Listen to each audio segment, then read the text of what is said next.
Welcome back to the channel, where we go beyond headlines and uncover how power truly protects itself.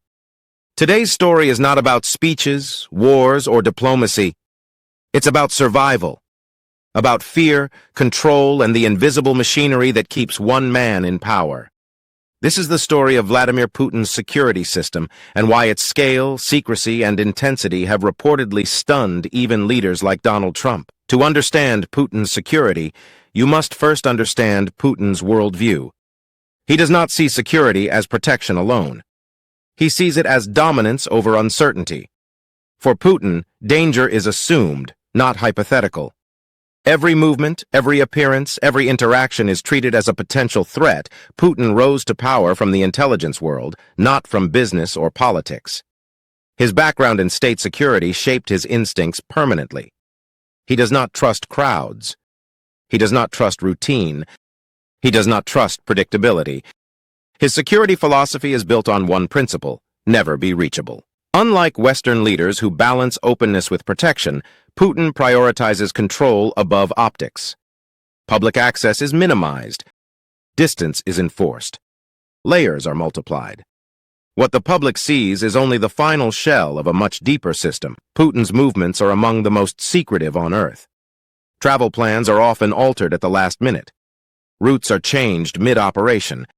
Decoy convoys are used regularly. Multiple identical vehicles move simultaneously, making it impossible to know which one he occupies. Air travel follows the same pattern.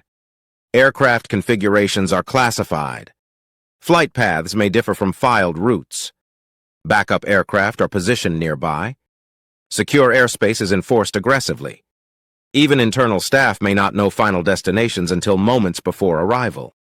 This level of secrecy stands in contrast to American presidential security, which, while extremely advanced, still operates within a democratic expectation of visibility.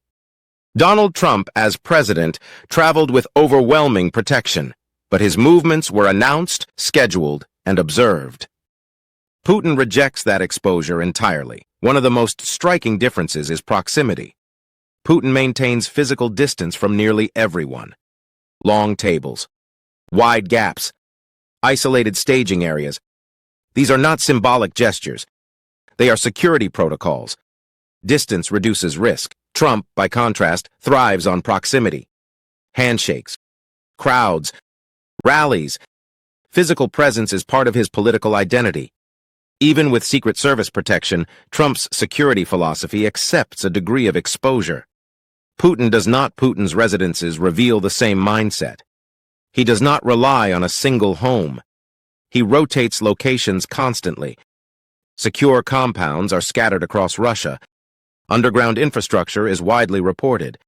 Restricted zones extend for miles. Surveillance systems operate continuously. Communication is another critical layer.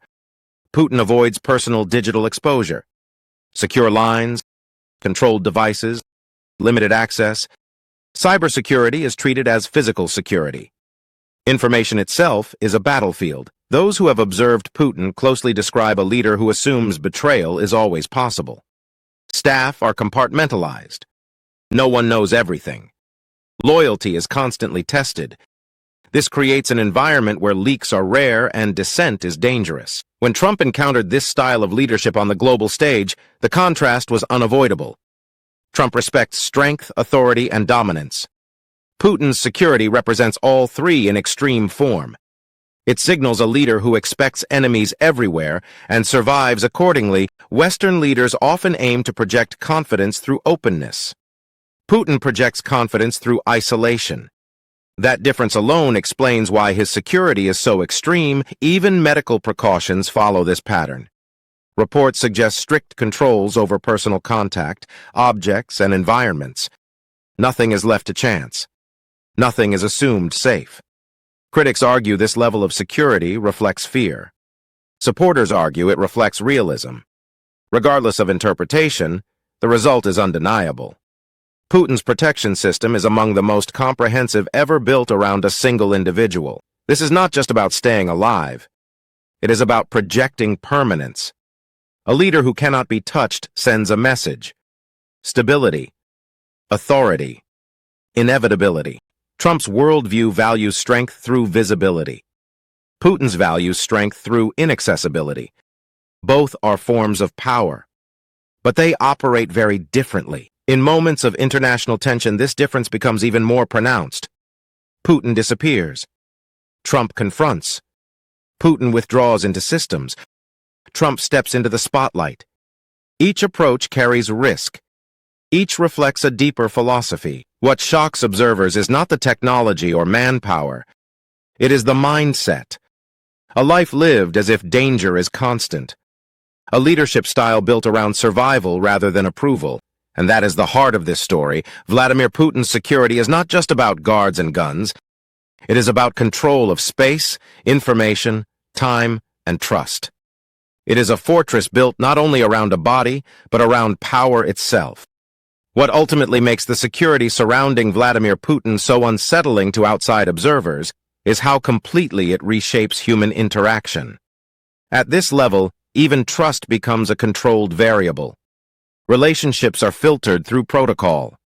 Physical closeness is replaced by distance.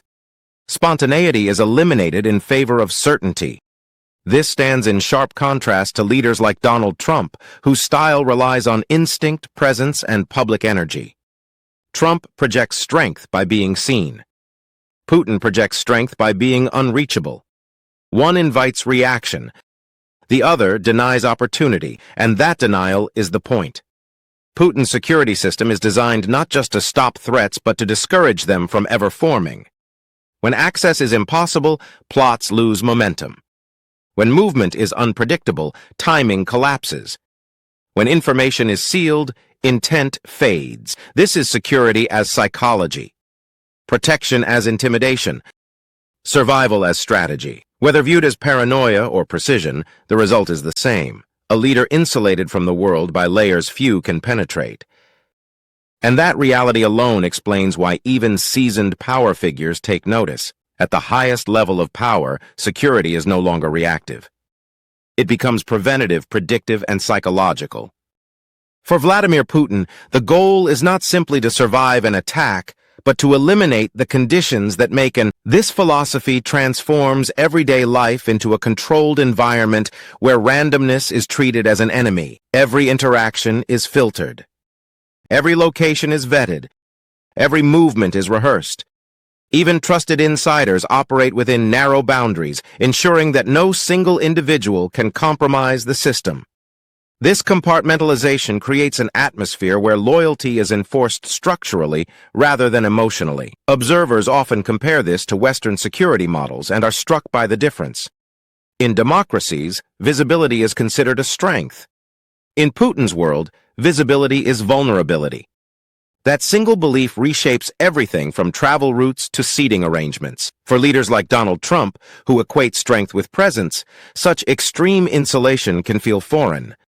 Yet it commands respect precisely because it signals absolute seriousness about survival. In the end, Putin's security is not about fear alone. It is about control over uncertainty. And in a world where power attracts risk, that control becomes the most valuable asset of all. If you value deep, long-form storytelling that reveals how global power truly operates behind closed doors, make sure to like the video, subscribe to the channel, and turn on notifications.